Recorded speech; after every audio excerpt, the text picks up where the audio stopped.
কোথায় আছেন? একটা মেয়ে একটা বাচ্চাকে নিয়ে ঢাকা শহরের মিরপুরের ফুটপাতে দাঁড়িয়ে আছে। বাচ্চা বাচ্চা ওঠে না। দীর্ঘ সময় অবজার্ভ করছে যে বাচ্চা এতক্ষণ ঘুমের কারণ কি। ডেকে জিজ্ঞাসা করা হলো, বাচ্চা কার? যে বাচ্চাকে দেখি আপনি টাকা তুলছেন। বললো, আমার বাচ্চা। কিছুক্ষণ পরে একজন তাকে এসে সেভ করে নিয়ে চলে গেল, যেহেতু গন্ডগোল হচ্ছিল। পরে সেই এলাকার স্থানীয় এক ভাই, সেখানকার পলিটিক্যাল একজন ভাই, সে আমাকে বোঝাচ্ছে যে আসলে ভাই বিষয়টা অন্যরকম। কি বিষয়? বিষয়টা হচ্ছে যে এক শ্রেণীর মেয়ে আছে এই শহরে যারা বাচ্চা ভাড়া দেয়, আর এক শ্রেণীর মেয়ে আছে যারা বাচ্চা ভাড়া নেয়। যারা বাচ্চা ভাড়া দেয় তারা এই ভাড়ার বিনিময়ে টাকা পায়, আর যারা ভাড়া নেয় তারা বাচ্চাকে রাস্তায় শুইয়ে দেখায় যে বাচ্চা অসুস্থ, টাকা দেন, সাহায্য করেন। তো বললাম যে বাচ্চা এতক্ষণ ঘুমায় থাকে কিভাবে? তোর ভাই বাচ্চা ঘুমায় থাকে না, ঘুমের ওষুধ খাওয়ায় রাখে। ওই বাচ্চা কি অপরাধ? হৃদয় কল্পনা করবে না এমন পাপ মানুষ করছে এখন। একটা ছেলে রাস্তায় হাঁটছে, ছেলেটার মধ্যে মেয়েলি স্বভাব। কিছু মানুষ ওকে টার্গেট করছে, টার্গেট করে ওকে ফুসলিয়ে ফাসলিয়ে একটা জায়গায় নিয়ে গেল। নিয়ে গিয়ে ওকে একটা অফার করলো, সে অফারে রাজি হলো না। তারপর তাকে মনে করেন ওই যে অজ্ঞান পার্টি আছে না, এরকম অজ্ঞান করে ফেলে একটা গোপন জায়গায় নিয়ে গিয়ে তার যে অঙ্গটা আছে এটাকে কেটে ফেলে দিয়েছে। কেটে ফেলে দিয়ে তাকে হিজড়াতে দলভুক্ত করেছে, এবং সে এখন রাস্তাঘাটে টাকা তুলে বেড়ায়। একটা অংশ ওদের মনিবকে দেয়, এটাই ওর জব। এখানে প্রশাসনের অনেক ভাই আছে, আমি জানি, তারা জানে বাস্তবতা কি জিনিস।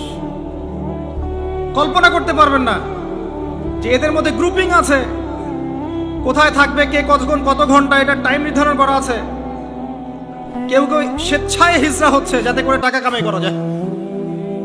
এখন এই শেষ জামানায় মানুষগুলো, আমরা যারা আছি, আমরা এমন সব পাপ করি যা কোনো চোখ দেখে নাই, কোনো কান শোনে নাই, কোনো মন কল্পনা করতে পারে নাই। এখন ছেলেকে বিয়ে করছে, ছেলের সাথে লিভ টুগেদার, মেয়েকে বিয়ে করছে। হ্যাঁ, একজন দিনী বোন দেখলাম, দিনী বোন, হিজাব পরা বোন, সে স্ট্যাটাস দিচ্ছে যে আমি এক জায়গায় যেতাম এক দিনী বোনের বাসায়, আস্তে আস্তে তার সাথে আমার একটা আন্তরিকতা সৃষ্টি হচ্ছিল। সেই মেয়ের আবার হাজবেন্ড থাকে দেশের বাইরে। তো ছলে বলে কৌশলে সে কখনো এই মেয়ের গায়ে হাত দেয়, কখনো এটা করে, কখনো সেটা করে। সে বলে আমি তালিমে যাওয়া বাদ দিয়ে দিলাম। দিনই বোন, আর বাইরের অবস্থা কি তাহলে ভাবেন। এখন যতদিন যাচ্ছে এগুলো বাড়ছে। পাপ আপনি চিন্তাই করতে পারবেন না যে মানুষ এখানে এগুলো পাপ করতে পারে। মেয়ে একসাথে থাকে এবং একসাথে তারা একে অপরের চাহিদা পূরণ করে। বলবেন যে এগুলো কিভাবে জানলেন? ভাই, ইন্টারনেট সবকিছু জানিয়ে দেয়। এখন এটা জানিয়ে দেওয়ার যুগ। আপনি বাসায় দেখবেন তরকারি রান্না করেছেন, ফেসবুকে দিয়ে দিলেন। কাপড় ধুয়েছেন, ফেসবুকে। স্ত্রীর সাথে বাইকে ঘুরেছেন, ফেসবুকে। মানে আমরা এখন প্রাইভেট লাইফ আর পাবলিক লাইফের পার্থক্য বুঝি না, নিজেরাই সব জানিয়ে দিতে চাই। এখান থেকে জানা যায় মেয়ে একে অপরের চাহিদা পূরণ করছে। বলতে পারেন কিভাবে সম্ভব করার জন্য যে উপকরণের দরকার সেটাও বাজারে চলে এসেছে। এটা শেষ জামানা। আপনি কোন সাইনের অপেক্ষা করছেন? মানুষ, দাড়ি টুপি পরা মানুষকে দেখবেন যে অনেকেই আছে বোনের সম্পত্তি দিবে না, সম্পত্তির অধিকার দিবে না, মেয়েদেরকে পড়াশোনা করাবে না, অনেক কিছুই জুলুম। এদিকে নামাজ পড়ছেন মাশাআল্লাহ, অর্থনৈতিক জীবনে দেখবেন সুদ খাচ্ছে, দাড়ি টুপি বলা মানুষ। আমি আমাদের সমস্যা নিয়ে বেশি কথা বলতে চাই। অন্যরা ইসলাম বোঝে না, তাদের কাছে ইসলামের দাওয়াত এভাবে পৌঁছে নাই। তারা জানে না এর মধ্যে চূড়ান্ত সত্যের উৎস আছে, সমস্ত সমস্যার সমাধান আছে। আমরা তো জানি। তাহলে আমরা জানার পরে আমি দাড়ি রেখে কেন, নামাজ পড়ে কেন সুদ খাবো? এই উত্তরটা আমাকে দেন আগে। আমি নামাজ, 5 ওয়াক্ত নামাজ পড়ে, হজ ওমরা করে, যাকাত দিয়ে আমি কেমন করে ঘুষ নিব? কিভাবে আমি একজন মুসলিম ছেলে হয়ে বিবাহ বহির্ভূত সম্পর্ক করতে পারি? কিভাবে আমাদের মুসলিম পরিবারের মেয়েরা বেপর্দায় বাইরে যেতে পারে। অমুসলিমদের কথা বাদ দেন, আমাদের কথা চিন্তা করেন। আলাইকুম আনফুসাকুম, নিজেদের খবর নেওয়া আগে। এমনও পাপ হচ্ছে এখন আপনি আপনার কান শুনে নাই, হৃদয় কল্পনাও করে নাই। একটা ছেলে রাস্তায় হাঁটছে, ছেলেটার মধ্যে মেয়েলি স্বভাব। কিছু মানুষ ওকে টার্গেট করছে, টার্গেট করে ওকে ফুসলিয়ে ফাসলিয়ে একটা জায়গায় নিয়ে গেল। নিয়ে গিয়ে ওকে একটা অফার করলো, সে অফারে রাজি হলো না। তারপর তাকে মনে করেন ওই যে অজ্ঞান পার্টি আছে না, এরকম অজ্ঞান করে ফেলে একটা গোপন জায়গায় নিয়ে গিয়ে তার যে পুরোটা আছে এটাকে কেটে ফেলে দিয়েছে। কেটে ফেলে দিয়ে তাকে হিজরাতে দলভুক্ত করেছে এবং সে এখন রাস্তাঘাটে টাকা তুলে বেড়ায়, একটা অংশ ওদের মনিবকে দেয়। এটাই ওর জব। এখানে প্রশাসনের অনেক ভাই আছে আমি জানি, তারা জানে বাস্তবতা কি জিনিস। কল্পনা করতে পারবেন না যে এদের মধ্যে গ্রুপিং আছে, কোথায় থাকবে, কে কতক্ষণ কত ঘন্টা, এটা টাইম নির্ধারণ করা আছে। কেউ কেউ স্বেচ্ছায় হিজরা হচ্ছে যাতে করে টাকা কামাই করা যায়। জানেন কোথায় আছেন? একটা মেয়ে একটা বাচ্চাকে নিয়ে ঢাকা শহরের মিরপুরের ফুটপাতে দাঁড়িয়ে আছে। বাচ্চা বাচ্চা ওঠে না। দীর্ঘ সময় অবজার্ভ করছে যে বাচ্চা এতক্ষণ ঘুমের কারণ কি। ডেকে জিজ্ঞাসা করা হলো বাচ্চা কার, যে বাচ্চাকে দেখি আপনি টাকা তুলছেন। বললো আমার বাচ্চা। কিছুক্ষণ পরে একজন তাকে এসে সেভ করে নিয়ে চলে গেল, যেহেতু গন্ডগোল হচ্ছিল।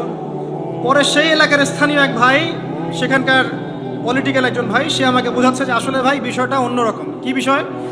বিষয়টা হচ্ছে যে এক শ্রেণীর মেয়ে আছে এই শহরে যারা বাচ্চা ভাড়া দেয়, আর এক শ্রেণীর মেয়ে আছে যারা বাচ্চা ভাড়া নেয়।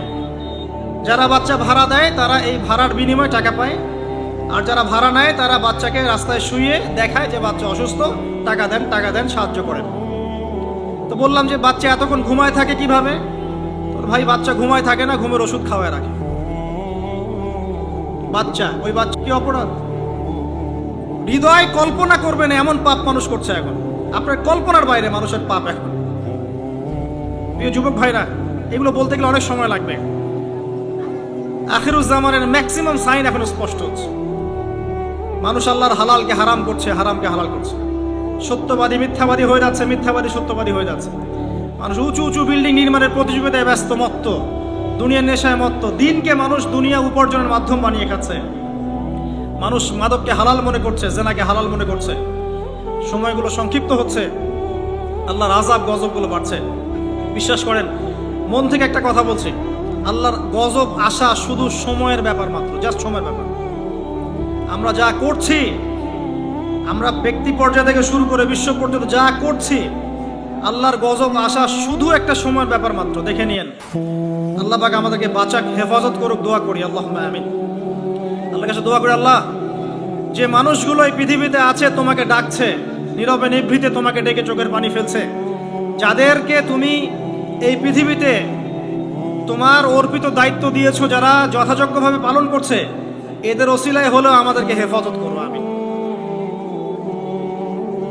যুব সমাজ আল্লাহর পথে জীবন উৎসর্গ করছে না। আমরা এখন ব্যস্ত আছি দুনিয়ার পিছনে, স্ট্যাটাস, বাড়ি গাড়ি, সম্পত্তি, মেয়ে, নারী, নেশা, মদ, এগুলো। প্রিয় ভাই, এই যৌবনকালে যে আপনি মারা যাবেন না কোনো গ্যারান্টি নাই। আমাদের বয়সী বহু ছেলে কবরে চলে গেছে। আজকের লেকচার শোনার পর অ্যাটলিস্ট তওবা করে ফিরে আসেন। আপনার গার্লফ্রেন্ডের সাথে সম্পর্ক ত্যাগ করেন। সম্পর্ক ছাড়ার সময় ফোন দিয়ে বলেন না যে আর কথা বলবো না তোমার সাথে, আজকেই শেষ, এখনই কেটে ফেলেন। যদি আজকে বলতে চান যে আর কথা হবে না, লেকচার শুনে আসছি, তওবা করব, তোমার সাথে আমার কোনো সম্পর্ক নাই, তাহলে এই সম্পর্ক আর শেষ হবে না, চলতেই থাকবে। একদম ডিলিট করে ফেলেন। পড়াশোনা করেন, 5 ওয়াক্ত নামাজ পড়েন, আল্লাহর রাস্তায় সময় দেন, হালাল একটা রিজিকের সোর্স খোঁজার চেষ্টা করেন। রিজিকের সোর্স হয়ে গেলেই আপনি বিয়ে করে ফেলেন। প্রাপ্তবয়স্ক হয়েছেন, বিয়ে করে ফেলেন। আর পিতা মাতাদের প্রতি রিকোয়েস্ট থাকবে, বিয়েটাকে সহজ করে দেন।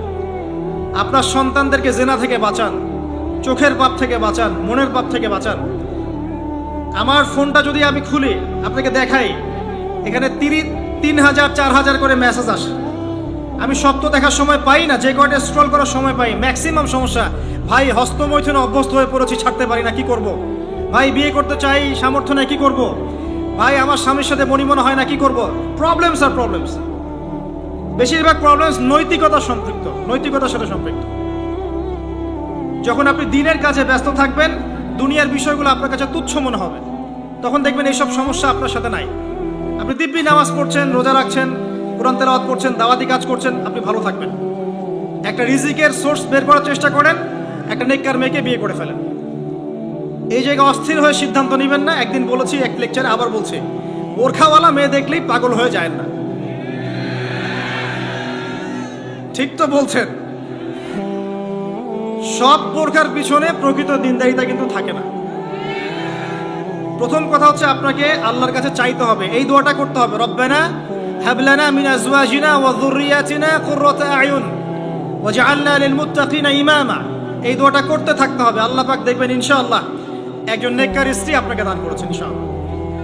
আরেকটা টিপস, নিজের চরিত্রকে ভালো রাখেন, আল্লাহ পাক আপনাকে উত্তম চরিত্রের মেয়ে দিবেন ইনশাআল্লাহ।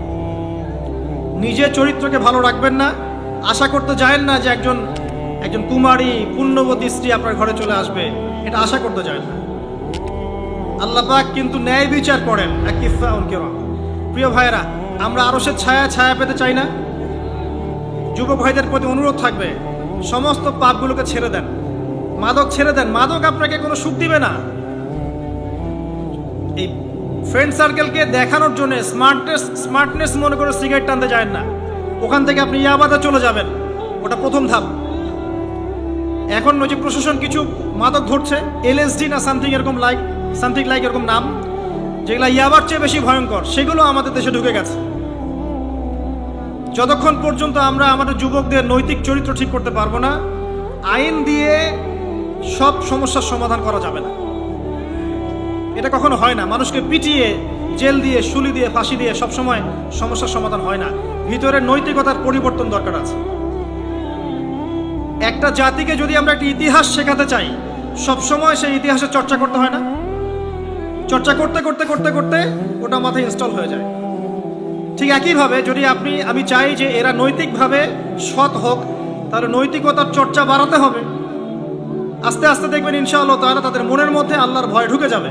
আল্লাহর ভয় একবার ঢুকে গেলে তাকে জেনার অফার করা হলেও সে বলবে আমি আল্লাহকে ভয় করি। তার সামনে মদের পেয়ালা দিলেও বলবে আমি আল্লাহকে ভয় করি। ইনশাআল্লাহ তাআলা আমরা আশাবাদী, আগামী দিনের উম্মার পতাকা এবং দেশের ধারক বাহক হবে এই যুব সমাজ। আল্লাহ পাক আমাদের যুবক ভাইদেরকে নৈতিকভাবে উন্নত করুন, জ্ঞানী গুণী বিজ্ঞ হিসেবে কবুল করুন এবং জানা অনুযায়ী আমল করার তৌফিক দান করুন। তাদের চরিত্রকে আল্লাহ পাক সুন্দর করে দিন, আমিন। প্রিয় যুবক ভাই, পাপগুলো ছেড়ে দেন, তওবা করে ফিরে আসেন।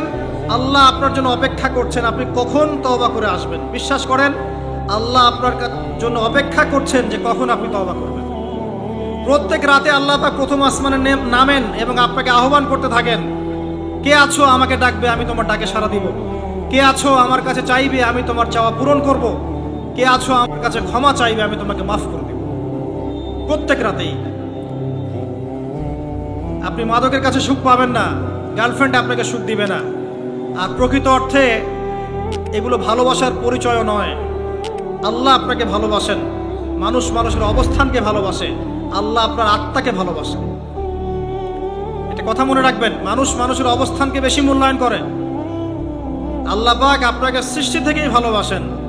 আপনি তওবা করে ফিরে আসেন, আপনার জন্য এই আয়াতের সুসংবাদ। আল্লাহ পাক বলেছেন সূরা ফুরকানের মধ্যে, ইল্লা মান তাবা, যারা তওবা করে ফিরে আসবে, ওয়া আমানা এবং ঈমান নিয়ে আসবে, ওয়া আমিলা আমালান সালিহান এবং সৎ আমল সম্পাদন করবে, উলাইকা ইউবাদদিলুনা সাইয়্যাতিহিম হাসানাত, এরাই তারা যাদের গুনাহগুলোকে নেকি দিয়ে পরিবর্তন করে দেওয়া হবে ইনশাআল্লাহ।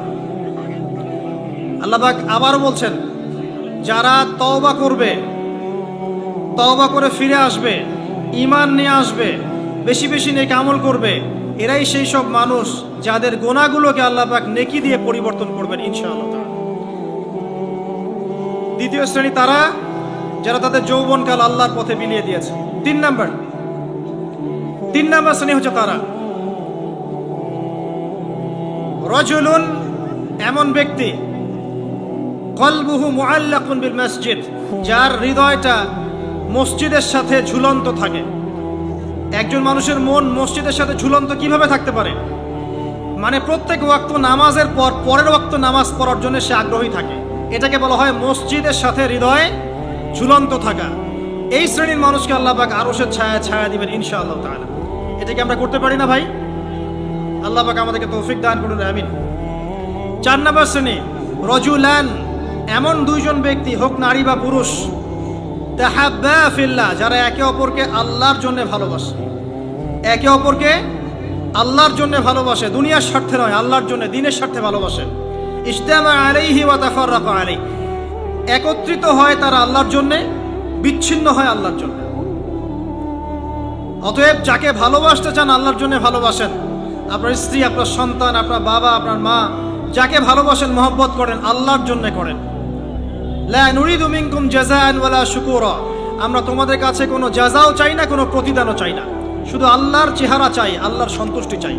আল্লাহ পাক আমাদেরকে আল্লাহর জন্য ভালোবাসার তৌফিক দান করুন। যখন আপনি মানুষের কাছে কিছু আশা করবেন, তখন আপনি পদে পদে কষ্ট পাবেন। আশাবাদ দিয়ে আল্লাহর জন্য ভালোবাসেন, ইনশাআল্লাহ তাআলা দেখবেন আল্লাহ পাক আপনাকে কবুল করেছেন, আমিন। এরপরে রজুলুন, এমন ব্যক্তি, ভালো করে শোনেন, রজুলুন এমন ব্যক্তি, দাআতহু ইমরাতুন যাত মানসাবিন ওয়া জামাল, এমন একজন ব্যক্তি যাকে সুন্দরী উচ্চ বংশের কোনো মেয়ে জেনার জন্য আহ্বান করেছে। এমন একজন ব্যক্তি যাকে সুন্দরী উচ্চ বংশের কোনো মেয়ে জেনার জন্য আহ্বান করেছে, বা আপনাদের ভাষায় যে আমার সাথে অ্যাফেয়ার করবি, আমার সাথে চা খাবি, আমার সাথে কফি খাবি, আমার সাথে ঘুরতে যাবি, এই টাইপের অফার করেছে আর কি, আমার সাথে আজকে থাক, এই টাইপের। সেই ব্যক্তি বলছে ইন্নী আখাফুল্লাহ, আমি আল্লাহকে ভয় করি। এই ব্যক্তিকে আল্লাহ পাক আরশের ছায়া ছায়া দিবেন ইনশাআল্লাহ। পারা যাবে এটা ইনশাআল্লাহ? এই কথাটা একজন নবী বলেছিলেন, তার নাম কি? ইউসুফ আলাইহিস সালাম। এই সূরার মধ্যে সবচেয়ে বড় যে মিস্টেকটা আমরা করি সেটা হচ্ছে আমরা ইউসুফ আলাইহিস সালামের চেহারা সৌন্দর্য নিয়ে কথা বলি, তাই না? তিনি অনেক সুদর্শন ছিলেন ইত্যাদি ইত্যাদি। তার চেহারার সৌন্দর্যের চাইতে তার আখলাক অনেক বেশি সুন্দর ছিল, এটা আমরা ভুলে যাই। ইউসুফ আলাইহিস সালামের আখলাক বা চেহারার চেয়ে আখলাক অনেক অনেক বেশি সুন্দর ছিল। আল্লাহ পাক আমাদেরকে তার মতো চরিত্র লালন করার তৌফিক দান করুন। এটা হচ্ছে এক শ্রেণীর মানুষ যাদেরকে আরশের ছায়া ছায়া দেওয়া হবে। আর এক শ্রেণী হচ্ছে রাজুলুন যাকারাল্লাহ খালিয়ান, এমন একজন ব্যক্তি যে আল্লাহকে নীরবে নিভৃতে স্মরণ করে, গোপনে আল্লাহকে স্মরণ করে, কেউ দেখছে না, সে গোপনে আল্লাহকে স্মরণ করে। ফাফাদাত আইনাহু, তার চোখ দিয়ে ঝরঝর করে পানি পড়তে থাকে। প্রিয় ভাইরা, মনে করতে পারেন লাস্ট কবে আমরা আল্লাহকে স্মরণ করে কেঁদেছি? মনে পড়ে? রমজান মাসে কারা কারা আল্লাহকে স্মরণ করে কেঁদেছেন? হাত তোলেন দেখি। মাশাআল্লাহ, আলহামদুলিল্লাহ। আল্লাহকে স্মরণ করে যারা কাঁদতে পেরেছে তাদের জন্য সুসংবাদ, ওই চোখ জাহান্নামের আগুন দেখবে না যেই চোখ দিয়ে আল্লাহর ভয়ে, আল্লাহর স্মরণে অশ্রু প্রবাহিত হয়েছে। খুশি হননি? সেই চোখ জাহান্নামের আগুন দেখবে না যেই চোখ আল্লাহর ভয়ে কেঁদেছে। আল্লাহ পাক আমাদেরকে তার ভয়ে কাঁদার তৌফিক দান করুন, আমিন। আর সর্বশেষ একজন ব্যক্তি, রাজুলুন তাসাদ্দাকা বিসাদাকাতিন, এমন ভাবে দান সাদাকা করে, ফাখফাহা, এটাকে গোপন করে রাখে, হাত্তা লা তা'লামা শিমালুহু মা তুনফিকু ইয়ামিনুহু, তার বাম হাত জানে না ডান হাত কি দান করেছে। এত গোপনে যে ব্যক্তি দান করে, এই ব্যক্তিকে আল্লাহ পাক আরশের ছায়া ছায়া দিবেন ইনশাআল্লাহ। তাহলে এই 7 শ্রেণীর মানুষ যারা মহান আরশের ছায়ায় ছায়া পাবে, অর্থাৎ বিনা হিসেবে জান্নাতে যাবে, যাদেরকে কিয়ামতের মাঠের কোনো কষ্ট স্পর্শ করবে না, আমরা কি এই 7 শ্রেণীর অন্তর্ভুক্ত হতে পারি? আল্লাহ পাক আমাদের সবাইকে তৌফিক দান করুন, আমিন। 1 নাম্বার কি ছিল? ইমামুন আদিল, ন্যায়পরায়ণ শাসক। 2 নাম্বার, এমন যুবক যে তার যৌবনকাল আল্লাহর পথে ব্যয় করেছে। 3 বলেন, 3 নাম্বার কি? এমন ব্যক্তি যার হৃদয়ে মসজিদের সাথে ঝুলন্ত থাকে।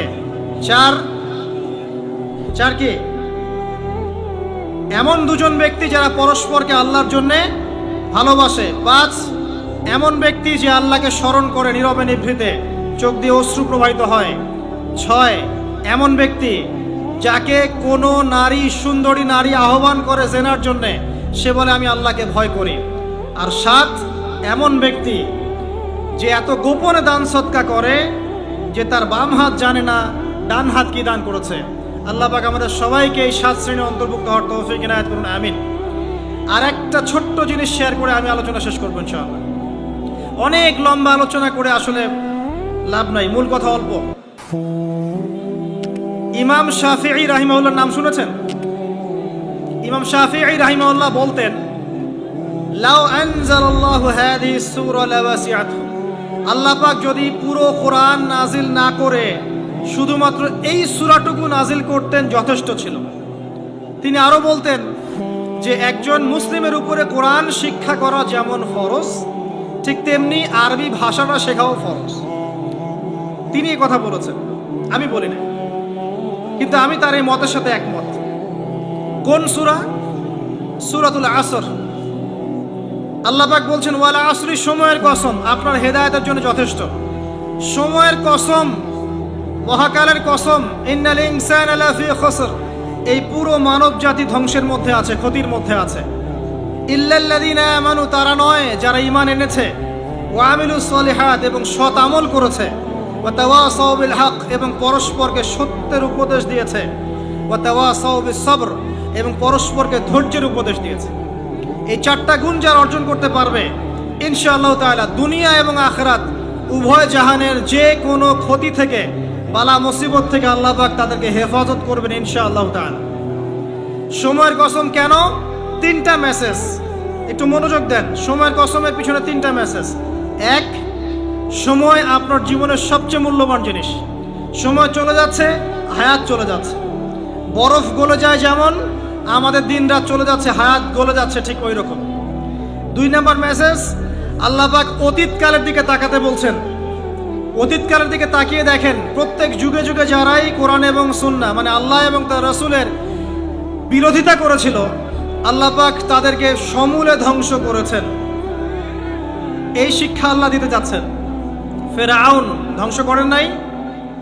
আল্লাহ পাক ধ্বংস করেন নাই? নমরুদ আল্লাহ পাক ধ্বংস করেন নাই? নূহ আলাইহিস সালামের কওমকে আল্লাহ পাক ধ্বংস করেননি? আদ জাতি, সামুদ জাতি, কওমে মাদিয়ান, এগুলোকে আল্লাহ পাক ধ্বংস করেননি?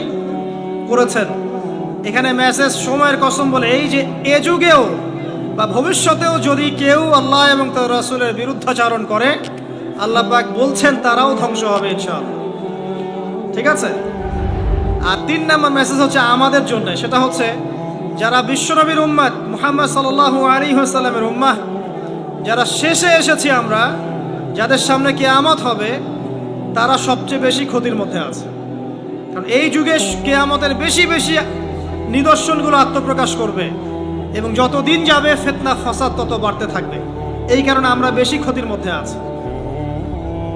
প্রতিটা মানুষকে আল্লাহ পাক ক্ষতিগ্রস্ত বলে বলছেন। ক্ষতি 2 প্রকার। 1 নম্বর ইহকালীন ক্ষতি, আর একটা পরকালীন ক্ষতি। ইহকালের ক্ষতিগুলোকে দেখেন, আমাদের যত সমস্যা, পারিবারিক বলেন, সামাজিক বলেন, অর্থনৈতিক বলেন, বৈশ্বিক বলেন, এই সমস্যাগুলো আমাদের হাতের কামাই।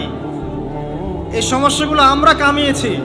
আল্লাহ পাক সূরা রুমের মধ্যে বলেছেন, যাহারাল ফাসাদু ফিল বাররি ওয়াল বাহরি বিমা কাসাবাত আইদিন নাস, জলে স্থলে যত বিপর্যয় ছড়িয়ে পড়েছে, এগুলো মানুষের হাতের কামাই।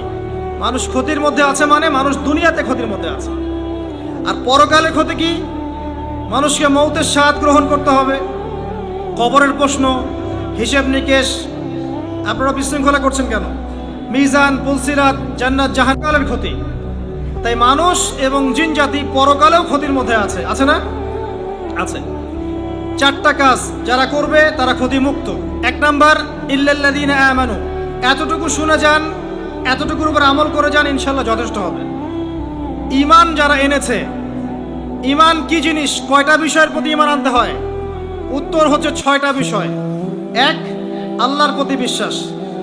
2, ফেরেশতা মণ্ডলীর প্রতি বিশ্বাস। 3, নবী রাসূলগণের প্রতি বিশ্বাস। 4, সমস্ত আসমানি কিতাবে বিশ্বাস। 5, পরকালের জীবনে বিশ্বাস। এবং 6, ভাগ্যের ভালো মন্দে বিশ্বাস। এই 6টা বিষয়কে মনে বিশ্বাস করতে হয়। মুখে স্বীকৃতি দিতে হয় এবং কাজেও বাস্তবায়ন করতে হয়। আল্লাহ পাক এই তিনটাকে বাস্তবায়ন করার তৌফিক আমাদেরকে দান করুন, আমিন। যারা এভাবে ঈমান নিয়ে আসবে, এরপরে আমলে সালেহ করবে। আমলে সালেহ কি জিনিস? যে আমল কোরআন সুন্নাহ থেকে প্রমাণিত সেটাই আমলে সালেহ। আল্লাহ পাক যা করতে বলেছেন, রাসূল যা করতে বলেছেন, সেটা যত ছোট হোক যত বড় হোক সব কিছুই আমলে সালেহ। নামাজ আমলে সালেহ, সওম, হজ, যাকাত, তাসবিহ, তাহলিল, জিকির, আজকার, কোরআন তেলাওয়াত, সত্য কথা বলা, পিতামাতার খেদমত, সবই হচ্ছে আমলে সালেহ। যত কাজ আল্লাহ কোরআন এবং সুন্নাহয় করতে বলেছেন, তার নবী হাদিসের মধ্যে করতে বলেছেন সাল্লাল্লাহু আলাইহি ওয়াসাল্লাম, সবই হচ্ছে আমলে সালেহ। একই সাথে এই কথাটা মনে রাখবেন, একই সাথে আল্লাহ এবং তার রাসূল যেগুলো নিষেধ করেছেন সেগুলো না করাও হচ্ছে আমলে সালেহ। যেমন সুদ না খাওয়া আমলে সালেহ, শিরক না করা আমলে সালেহ, বেদাত না করা আমলে সালেহ, হারাম না খাওয়া আমলে সালেহ, টাকনুর নিচে প্যান্ট না পরা আমলে সালেহ, বেপর্দায় না চলা আমলে সালেহ, মিথ্যা না বলা আমলে সালেহ। এক কথায় যেগুলো নিষেধ করা আছে এগুলো থেকে দূরে থাকাও হচ্ছে আমলে সালেহ। আমরা যেটা করি, আমরা ভালো কাজ করতে চাই কিন্তু খারাপ কাজ ছাড়তে চাই না, এটা বড় সমস্যা। ভালো কাজ করতে হবে যেমন, খারাপগুলো ছাড়তেও হবে তেমন। আল্লাহ পাক আমাদেরকে তৌফিক দান করুন, আমিন। লাস্টে দুটা কথা, ওয়াতাওয়াসাউ বিল হাক্কি ওয়াতাওয়াসাউ বিস সাবর। ঈমান আমলে সালেহের সাথে আর দুটো কাজ করতে হবে। হকের দাওয়াত। হকটা কি? হক কি আমার মস্তিষ্ক প্রসূত কোনো বিদ্যা, বুদ্ধি, দর্শন, মতবাদ? নাকি হক হচ্ছে আল্লাহ পাকের ওহী? কোনটা? কি বিশ্বাস করেন আপনি?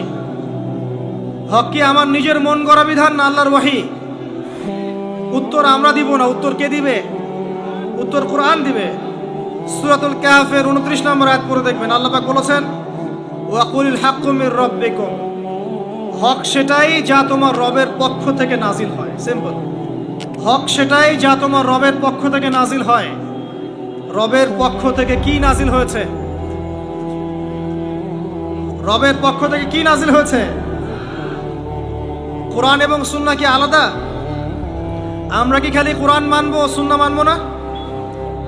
কোরআন মানবো, হাদিস মানবো না? নাকি শুধু বিশ্বাস করেন যে কোরআন মানলেই হবে, হাদিস মানার দরকার নাই?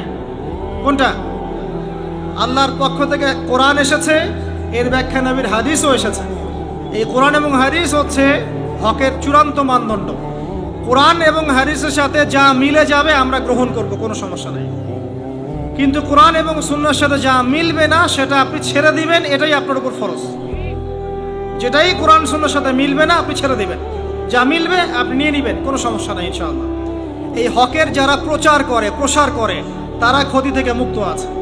এই হকটা আগে প্রতিষ্ঠা করবেন নিজের উপরে, তারপর আপনার পরিবারে, আপনার সমাজে। আপনাকে যদি আল্লাহ পাক ক্ষমতা দেন তখন আপনি আরো বড় পরিসরে করবেন ইনশাআল্লাহ তাআলা। আর এ বিষয়ে কোনো সন্দেহ নাই, এ বিষয়ে বিন্দু মাত্র কোনো সন্দেহ নাই যে অদূর ভবিষ্যতে পুরো বিশ্বে শুধুমাত্র কোরআন এবং সুন্নাহই থাকবে, আর কিছু থাকবে না। জাররা জাররা পরিমাণও সন্দেহ নাই এই বিষয়ে, এক জাররা পরিমাণও না। আর এক জাররা পরিমাণও সন্দেহ নাই যে এটাকে ডিফেন্ড করার জন্যে, ঠেকানোর জন্য ইসলামের বিরোধী শক্তি যারা আছে এরা ওদের সর্বোচ্চ শক্তি ঢেলে দিবে, এটাও ঠিক ঢেলে দিবে। ভিতর থেকে, বাহির থেকে, ডান থেকে, বাম থেকে, উপর থেকে, নিচ থেকে, সব দিক থেকে ঢালবে। কিন্তু জাররা পরিমাণ সন্দেহ নাই যে অদূর ভবিষ্যতে পুরো বিশ্বে শুধুমাত্র কোরআন এবং সুন্নাহই থাকবে, আর কিছু থাকবে না। এটা বিশ্বাস করছেন না? অপেক্ষা করতে থাকেন, দেখেন আল্লাহ পাক কি করেন। এটা আল্লাহর ওয়াদা, ওয়াদাল্লাহ, এটা আল্লাহ পাকের ওয়াদা। আল্লাহ পাকের ওয়াদার কোনো ব্যত্যয় নাই। লা মুবাদ্দিলা লিকালিমাতি, আল্লাহর কালিমার কোনো পরিবর্তন নেই, এটা হবেই। এখন আমাকে জিজ্ঞাসা করতে আসেন না ভাই কত বছরের মধ্যে, এটা আমাকে জিজ্ঞাসা করতে আসেন, ননসেন্স প্রশ্ন। অদূর ভবিষ্যৎ মানে ভবিষ্যৎ, এটা হবেই ইনশাআল্লাহ। অতএব আমাদের দায়িত্ব কি হাত গুটিয়ে বসে থাকা? আমল করবেন, পড়াশোনা করবেন, পরিবার করবেন, আপনি আপনার সাধ্যমতো দিনের দাওয়াতি কাজ করবেন, মধ্যমপন্থী থাকবেন, চরমপন্থী হবেন না, শৈথুল্যতাবাদীও হবেন না। আল্লাহ পাক তৌফিক দান করুন, আমিন। আর সর্বশেষ যেটা, ওয়াতাওয়াসাউ বিস সাবর, এই হকটা যখন আপনি প্রচার করবেন তখন আপনার বিভিন্ন দিক থেকে বালা মুসিবত আসবে, পরিবার থেকে আসতে পারে, সমাজ থেকে আসতে পারে, ডান বাম উপর নিচ থেকে আসতে পারে। এই সময় আপনাকে ধৈর্য ধারণ করতে হবে, সবর করতে হবে। এই সবরের কোনো বিকল্প নাই। ইন্নাল্লাহা মা'আস সাবিরিন, আল্লাহ পাক ধৈর্যশীলদের সাথেই আছেন। সবর মানে হাত গুটিয়ে বসে থাকা নয়, পরিস্থিতি পরিবর্তনের চেষ্টা করার নাম সবর, ঠিক আছে? এবং সেটা হবে মধ্যম পন্থায়, এগ্রেসিভলি না। কারণ একটা শান্তিপূর্ণ পরিবেশের মধ্যে যদি আপনি আত্মঘাতী কিছু করতে চান, চরমপন্থা অবলম্বন করতে চান, তাহলে আদতে পুরো জাতির ক্ষতি হয়ে যাবে। এটা আমরা কখনোই হতে দিতে চাই না। এই জন্য আমরা বলবো, সবর করবেন হিকমা প্রজ্ঞার সাথে, মধ্যম পন্থায় ইসলামকে এগিয়ে নেবেন। ইনশাআল্লাহ তাআলা যুব সমাজ আছে, এর পরের প্রজন্ম আছে, তার পরের প্রজন্ম আছে, আল্লাহ রাব্বুল আলামিন তাদের হাতে ইসলামের পতাকা তুলে দেবেন ইনশাআল্লাহ তাআলা। পরিস্থিতি খুব দ্রুত র্যাপিডলি পরিবর্তন হয়ে যাবে সারা বিশ্বের। পুরো বিশ্ব দাঁড়িয়ে আছে এমন একটা জায়গায়, যে কোনো সময় ডিজাস্টার হয়ে যেতে পারে। আপনি চিন্তা করছেন 50 বছরের প্ল্যান, এত সময় হয়তো বা আপনি পাবেন না, এত সময় হয়তো বা আপনি পাবেন না। আপনি ভুল করছেন যে আপনি বড় হব, চাকরি বাকরি করব, ব্যবসা বাণিজ্য করব, তারপরে আল্লাহর পথে ফিরে আসব। এত সময় হয়তো আপনি নাও পেতে পারেন। আজকের দিনটাকে মূল্যায়ন করেন, ইসলামকে মূল্যায়ন করেন, কোরআন সুন্নাহকে মূল্যায়ন করে ফিরে আসেন, আমল করেন, পড়াশোনা করেন, পরিবার গড়েন, দাওয়াতি কাজ করেন, দ্বীনের খেদমতে কাজ করেন, মধ্যমপন্থী থাকেন। এই পুরো জাতিটা একটা উম্মাহ। আমাদের জাতির মধ্যে যারা আছি আমরা আমাদের ঊর্ধ্বতন কর্তৃপক্ষ যারা আছে, আমাদের প্রশাসনের ভাইরা যারা আছে, নারীরা, যুব সমাজ, শিশু, সবাই মিলে একটা কমিউনিটি। আমরা কেউ কারো শত্রু নই, আমরা কেউ কারো শত্রু নই। এবং কেউ যদি কারো প্রতি আঘাত করে, তাহলে নিজের হাত দিয়ে নিজের হাত কাটা হবে। সবাই মিলেই শান্তিপূর্ণভাবে দ্বীন ইসলামকে এগিয়ে নিতে হবে। নিজেদের মধ্যে আপোষে বিশৃঙ্খলার কোনো সুযোগ নাই। ওয়াতাসিমু বিহাবলিল্লাহি জামিআন ওয়া লা তাফাররাকু, তোমরা সবাই ঐক্যবদ্ধভাবে আল্লাহর রজ্জুটাকে আঁকড়ে ধরো। তখন দেখবেন ইসলামের বিরোধী শক্তি যারা আছে, তারা তখন আপনাকে ভয় পাবে। আদারওয়াইজ আইওয়াজ শোডাউন করে আর এই সেলফি সংস্কৃতি দিয়ে কোনো লাভ নাই। ইসলামের বিজয় হবে না এভাবে ইসলামের বিজয় হবে না। শেকড় থেকে আপনাকে কাজ করতে হবে। শেকড়ে ফিরে আসেন। আমরা পড়াশোনা করতে পারি না, আমরা পড়াশোনা করতে চাই না, আমরা কোরআন পড়তে চাই না, হাদিস পড়তে চাই না, আমরা আমল করি না, আমরা মাপে কম দেই, আমরা সুদ খাই, আমরাই ঘুষ খাই, আমরাই দুর্নীতি করি। শেকড়ে ফিরে আসেন। শেকড় নষ্ট হয়ে গেছে, শেকড়টা পচে গেছে, শেকড়টাকে ঠিক করতে হবে। নতুন প্রজন্মর দরকার যারা শেকড়কে ঠিক করবে। আস্তে আস্তে ইনশাআল্লাহ দেখবেন চারা গাছ না, বড় বৃক্ষ হবে ইনশাআল্লাহ। আমি আপনাদেরকে ওয়াদা করছি যে কোরআন এবং হাদিস এর জাজল্যমান প্রমাণ যে আগামী ভবিষ্যতে, অদূর ভবিষ্যতে পুরো বিশ্বে ইসলামের জয় জয়কার হবে ইনশাআল্লাহ। এখন যা দেখছেন এগুলো থাকবে না। ইসলাম বিরুদ্ধে যারা উঠে পড়ে লেগেছে সারা বিশ্বে, এগুলো থাকবে না। কিন্তু আপনার আমার দায়িত্ব যদি আমরা পালন না করি, আল্লাহ আমাদেরকে সরিয়ে দিবেন, দিয়ে নতুন কওমকে এই জায়গায় নিয়ে আসবেন। ওয়াইন তাতাওয়াল্লাউ, তোমরা যদি মুখ ফিরিয়ে নাও, ইস্তাবদিল কওমান গায়রাকুম, আল্লাহ পাক নতুন কওমকে তোমাদের জায়গায় আনবেন। সুম্মা লা ইয়াকুনু আমসালাকুম, তারা তোমাদের মতো অপদার্থ হবে না। অতএব আমরা আমাদের সময়কে মূল্যায়ন করি, আমরা একটা ঐক্যবদ্ধ জাতি হিসেবে এগিয়ে যাই। আমরা পড়াশোনা করি, শিক্ষিত হই, বিজ্ঞান শেখেন, প্রযুক্তি শেখেন, জেনারেল পড়াশোনা করছেন করেন, সেই জ্ঞানটাকে ইসলামের কল্যাণে কাজে লাগান। মেডিকেল সায়েন্স পড়েন, ইঞ্জিনিয়ারিং পড়েন, সব কিছুই পড়েন। এর সাথে আপনার কোরআন সুন্নাহর ভিত্তিটা শক্ত করেন। আপনার সন্তানদেরকে মানুষ করেন, নৈতিকতা শেখান, যুবকদেরকে আল্লাহর পথে ফিরিয়ে নিয়ে আসেন। আস্তে আস্তে দেখবেন ফলাফল আসবে ইনশাআল্লাহ। রাতারাতি কিচ্ছু হবে না। তাই আমি এই কনস্ট্রাকটিভ কিছু কথা বলে আমার লেকচারকে উড়িয়ে নিয়েছি। আল্লাহ পাক আমাদের সবাইকে ওই আরশে আজিমের 7 শ্রেণীর মধ্যে অন্তর্ভুক্ত করুন, আমিন। এবং দুনিয়া এবং আখিরাতের সাফল্য পাওয়ার জন্য আমাদেরকে ঈমানদার হওয়ার তৌফিক দান করুন, বেশি বেশি আমলে সালেহ করার তৌফিক দান করুন, আমাদেরকে হকের উপর থাকার তৌফিক দান করুন, হকটাকে প্রচার প্রসার করার তৌফিক দান করুন, এবং ধৈর্য ধরার তৌফিক দান করুন। রাতারাতি আমরা যেন কোনো ফলাফল আশা না করি, আমরা ধৈর্য ধরে আস্তে আস্তে এগিয়ে যাই। ইনশাল্লাহ দেখবেন আল্লাহ পাক আজ হোক আর কাল হোক, আল্লাহর জমিনে আল্লাহর দ্বীনের পতাকা পথ পথ করে উড়বেই ইনশাআল্লাহ তাআলা।